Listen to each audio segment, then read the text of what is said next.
Qarku i Lezhës ju bashkua fushatës kombëtare Mbrojtja Civile në turne 2025, organizuar nga Agjencia Kombëtare Mbrojtjes Civile dhe institucioni prefektit, me mbështetje në programit për zhvillim të kombeve të bashkuara në Shqipëri. Në këtë aktivitet sensibilizues morën pjesë strukturat operacionale të sistemit të mbrojtjes civile në nivel qarku dhe vendor, ku improvizuar në raste emergjente për të testuar dhe të përmirësuar reagimin e strukturave përgjegjëse në përballimin e emergjencave civile, veçanërisht në rastet e fatkeqësive natyrore. Është planifikuar stimulimi i një zjarri konkretisht në një shkollë, në shkollën mesme të bashkuar Zemen, ku është demonstruar edhe reagimi i strukturës mbrojtjes nga zjarri pra zjarrfiksëve të Bashkisë Lezhë konkretisht.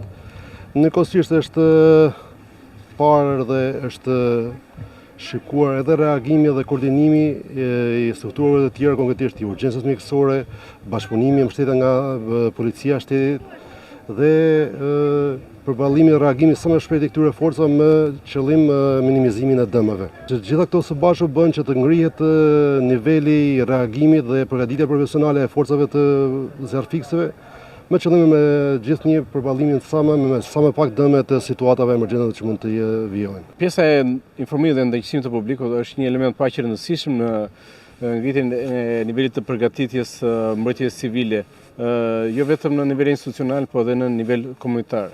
Çdo emergjencë fillon dhe përfundon te komuniteti, te qytetarët dhe është domosdoshëm për ne që qytetarët të kenë njohuritë dhe aftësitë për të reaguar në mënyrë të shpejtë, por edhe për t'i dhënë kohë autoritetet dhe grupeve më të specializuar për t'i mbështetur ata në përballimin e emergjencave civile. Ndaj edhe ne kemi nisur fushatën kombëtare Mbrojtja Civile në turne dhe sot jemi këtu në qytetin e Lezhës, ku kemi kryer dhe një simulim në shkollë, gjë e cila shpresojmë do të vijojë çdo vit si pjesë e programit të edukimit të tyre, dhe fuqizimin e rolit të qytetarëve në sistemin e mbrojtjes civile. Pra, qytetari është aktori kryesor.